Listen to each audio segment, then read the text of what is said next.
Good morning, dear students. Let us begin a new chapter, that is chapter number 4, Major Landforms.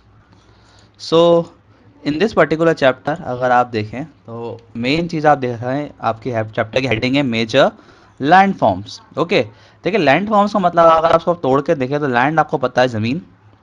Okay, and forms mean इसके अलग अलग form. सो हमारे earth पे अगर आप देखें तो बहुत सारे डिफरेंट डिफरेंट चीज़ें you will find mountains, plains, plateaus, मतलब काफ़ी सारी चीज़ें हैं आपके अर्थ पे अगर हम देखें. So in this chapter we have to learn how all this land forms are created. ये सब कैसे बनते हैं, अगर ये बनते हैं तो उसके बाद इनमें चेंजेस किस तरीके से आते हैं. We will see what is weathering. ये वेदरिंग क्या चीज़ होती है, कैसे ये लैंड फॉर्म्स को अफेक्ट करती है. वर्क ऑफ रिवर्स, कैसे वेदरिंग में रिवर्स का क्या काम होता है. Work of sea waves, work of moving ice and work of wind. ये चारों की चारों चीज़ें जो है आपकी rivers, sea waves, wind, moving waves, ये अर्थ को शेप करने में हेल्प करती हैं. इनसे अर्थ जो है आपका शेप होता रहता है. सो let us start this chapter. So what is weathering? First of all, we will see what is weathering. So we have studied in the previous chapter that the earth is dynamic. Dynamic का मतलब होता है अर्थ जो हमारा evolve होता रहता है. हम लोगों ने दो तरह के फोर्सेस पढ़ी थी, अगर आपने ना पढ़ी हो तो आपको पता होनी चाहिए. That there are two types of forces which are reacting on the earth. First is endogenic forces. Okay, ENDOGENIC, endogenic. And next one is exogenic. Okay, we have learn about endogenic forces. Endogenic forces वैसी forces होती हैं जो हमारे अर्थ के surface के अंदर से आती हैं. For example you can say earthquake, volcanic eruption, ये सब एंडोजेनिक फोर्सेस हैं. Endogenic forces created new landforms on the earth. हमारे अर्थ पे नई लैंडफॉर्म्स बनाती हैं. अगर एंडोजेनिक फोर्स लग रही है तो अर्थ पे नए माउंटेन्स बनेंगे, नए प्लेन्स, नई रिवर्स बनेंगी. बट एक्सोजेनिक फोर्सेस का मतलब होता है ऐसी फोर्सेस जो हमारे अर्थ के ऊपर से आ रही हैं. ऊपर से in the sense that rainfall जो हमारे अर्थ पे हमारा सरफेस पे ऊपर से आता है, सनलाइट, यू कैन से. सो ये सब क्या करती है, exogenic forces did not create a new landform. ये कोई नया लैंडफॉर्म नहीं बनाती हैं. ये सिर्फ जो लैंडफॉर्म हमारे होते हैं उनको ही तोड़ तोड़ के काट के उनमें से ही कुछ बना देती हैं. सो उसी का एक, आप बोल सकते हैं उसी का एक टेक्निक है वेदरिंग. ओके, वेदरिंग का मतलब यही होता है कि जो हमारे एग्जिस्टिंग लैंडफॉर्म्स में उनमें चेंज आना, ड्यू टू रेनफॉल, सनलाइट या विंड विंड या और किसी चीज़ के कारण में चेंज आना. So that is it constantly undergoes change as the endogenic forces from various landforms on the Earth's surface. The exogenic forces in turn works to reduce the elevation of the existing landforms. मान लीजिए एक पहाड़ है, आप देख सकते हैं, एक वेदरिंग का मैंने फोटो भी दिया हुआ है. So your you can see there are so many cuts. ये बहुत सारे कट्स आ चुके हैं पहाड़ में जो आप देख सकते हैं. सो ये सब जो है आपका, ये सब एक्सोजेनिक फोर्सेस के कारण आए हुआ होगा. इस पे क्या कि इस पे कई सारा पानी गिरा होगा, जमा हुआ होगा. तो पानी ने क्या किया होगा, इसमें धीरे धीरे ऐसे कट्स पैदा कर दिए होंगे. ओके, वाटर, विंड, ये हम देखने वाले हैं आगे चैप्टर में. सो वेदरिंग एंड इरोजन, ये दो तकनीक होती हैं आपकी, ठीक है, जो अर्थ पे जो है कॉन्स्टेंटली चेंज करती रहती है लैंडफॉर्म्स को. अब आपको मैं एक फटाफट एक सिंपल टर्म्स में इन दोनों में डिफरेंस बता दूं. सो फॉर एग्जांपल वेदरिंग का मतलब होता है कि किसी भी एक्सोजेनिक फोर्सेस के कारण अगर कोई चेंज हुआ है लैंडफॉर्म में और वो उसी जगह पे हुआ है change. For example here you can C a mountain. ये माउंटेन में जो कट्स आए हैं, जहाँ पे माउंटेन रहा होगा वहीं पर आ गए इसमें cuts. Okay, so it is called as weathering. But अगर ऐसा होता, फॉर एग्जांपल मान लीजिए इससे एक रॉक टूटा, इससे एक रॉक जो है टूट के गिर गया, गिर के जाके एक जगह मान लीजिए आपका एक रिवर में चला गया. फिर रिवर से ये बहते बहते बहते बहते पानी में कहीं और जाके ये जमा हो गया. ऐसे करते करते ऐसे पहाड़ से बहुत सारे रॉक्स एक जगह आके जमा होते चले गए और उन्होंने कुछ और बना लिया कहीं और जाके. So this process is called as erosion. अगर पत्थरों का टूटना ये सब एक पर्टिकुलर जगह पे वहीं पर ही हो रहा है, so it is called as erosion, weathering. अगर ये कहीं और जाके होता है, कोई किसी और जगह पे जाके कुछ नई चीज बनती है, it is called as erosion. So weathering is the process of breaking rocks into soil. Rocks का टूटना, गिरना, ठीक है, सॉइल में कन्वर्ट हो जाना, सैंड में कन्वर्ट हो जाना, and other tiny pieces called sediments. So rock का टूटना, ठीक है, उसका टूट के उसकी जगह पे गिर जाना, it is called as weathering. और उसका टूट के किसी और जगह पे जाके कुछ और बनाना, it is called as erosion. So weathering can be cause due to running water. बहता हुआ पानी के कारण होता है ये आपका. विंड के कारण, विंड भी जो है पत्थरों को ले जाती है, बहा बहा के या तोड़ देती है. And next is plants also. Plants भी क्या करते हैं आपके, जब रॉक्स में इनकी जड़ें जाती हैं तो ये टूट जाते हैं rocks. Next is erosion.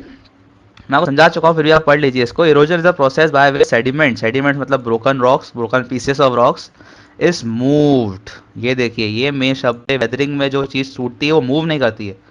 From one place to another, एक जगह कहीं टूट रहा है रॉक, ये बह के किसी और जगह पे जाके कुछ बना रहा है। Sediments, sediment is tiny pieces of rock, soil and sand. Erosion carries weathered material from away from a place. Agent of erosion include water, waves, wind, ice and gravity. तो ये सब चीज़ें होती हैं आपकी, वाटर हुआ, वेव्स हुई, wind, ice, gravity, जो चीज़ों को एक जगह से दूसरी जगह ले जाने में हेल्प करती है, इरोजन करने में हेल्प करती है, यू कैन से। Eroded material is eventually dropped somewhere else. तो ये जो मटेरियल आता है टूट के कहीं और जाके ड्रॉप्ड होता है, this is called as deposition. और इसका किसी और जगह पे जाके ऐसा ड्रॉप होना या किसी और जगह जाके जमा हो जाना, it is called as deposition. Okay, photo के बारे में बात करना भूल गया। यहाँ पे सैंड ड्यून्स, ये आप देख सकते हैं, ये सैंड ड्यून्स यानी रेत जो होती है, रेत भी एक तरह पत्थर से बनी होती है।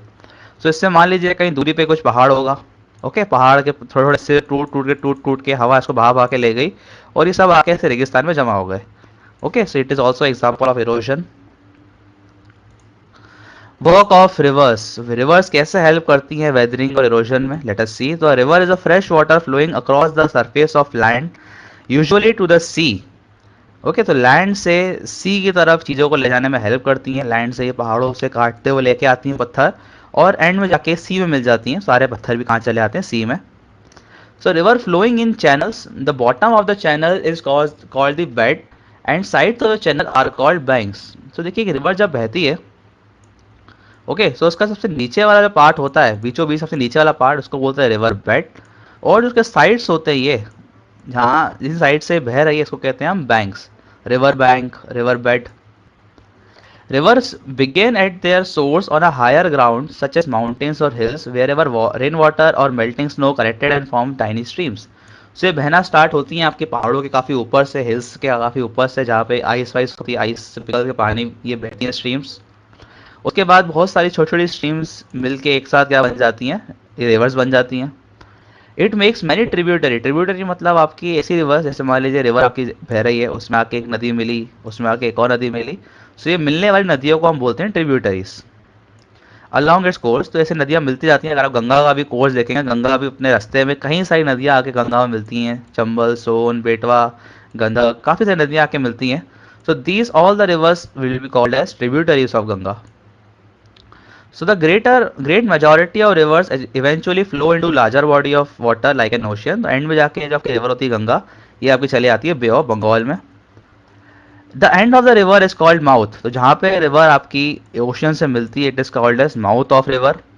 The area drained by the river and its tributary is called river basin. इस पूरे एरिया को, जहाँ पे इससे रिवर चालू हुई, जहाँ पे इसकी रिवर्स मिलती है, इस पूरे एरिया को हम बोलते हैं river basin, BASIN, river basin. इसका पूरा सरफेस एरिया रिवर का।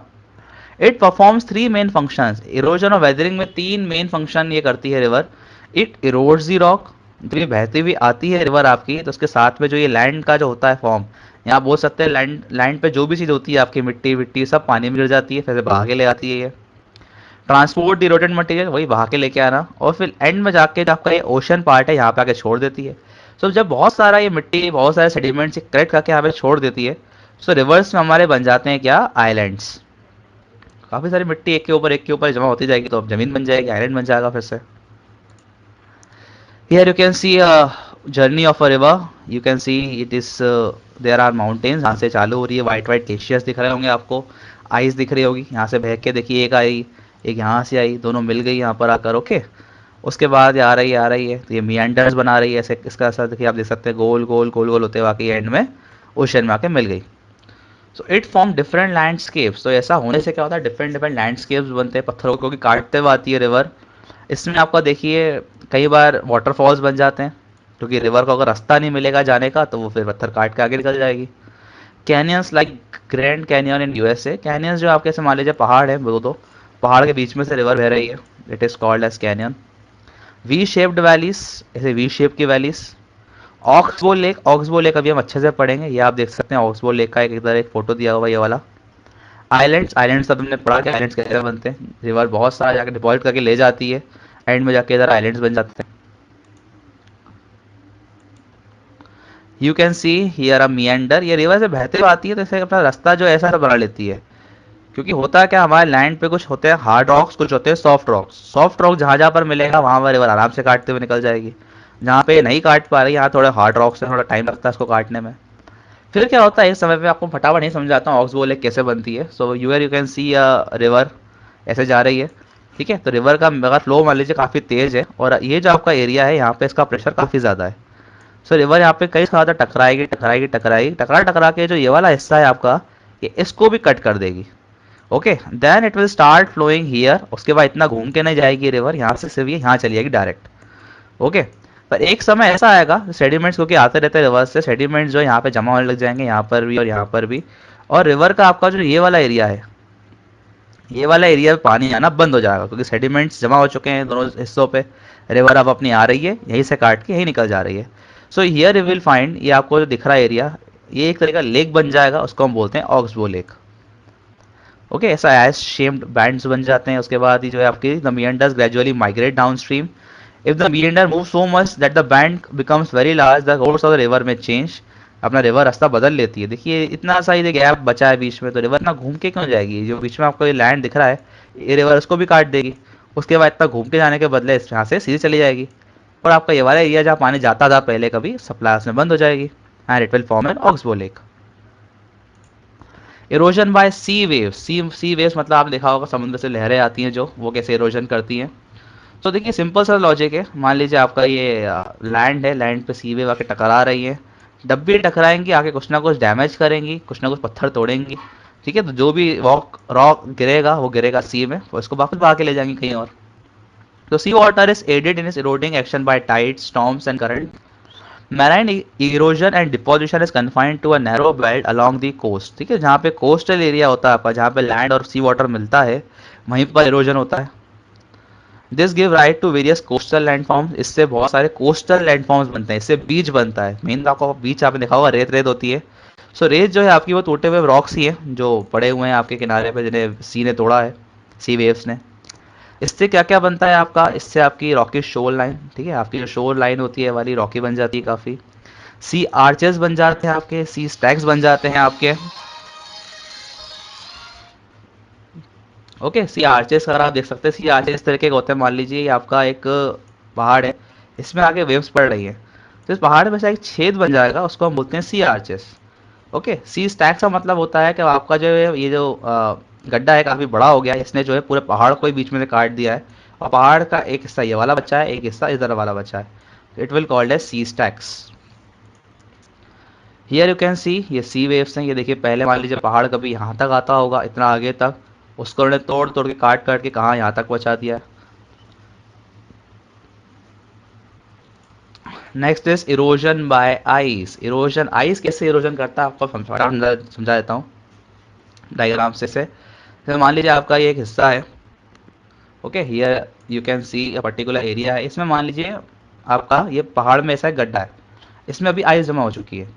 ओके, तो जब आइस में जमा होती है तो आइस क्या करती है, जब अपना एरिया बढ़ जाता है, जब भी आप आइस मान लीजिए ट्रे में जमाते हैं अपने घरों पे भी, तब जितना आप पानी डालेंगे उससे थोड़ा ज़्यादा आइस बनती है।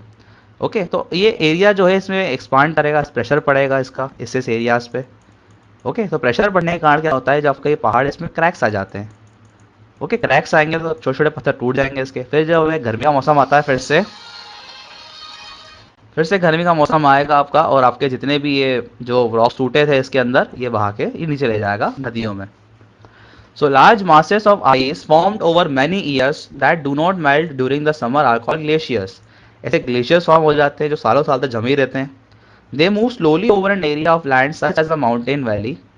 Glaciers exist in high mountains throughout the temperate zones and cover most of the Antarctica. Glaciers too are agents of erosion, transportation and deposition. तो मैंने आपको समझा दिया कैसे ये इरोड करते हैं। सालों साल जमे रहेंगे तो इस पर प्रेशर पड़ेगा, आपके जो आसपास लैंड है जिस प्रेशर पड़ने से टूटेगा ये छोटे छोटे रॉक्स में, फिर जब पिघल जाते हैं ग्लेशियर्स तो वापस से रॉक्स को बहा के ले जाएंगे। Okay, so let us see next.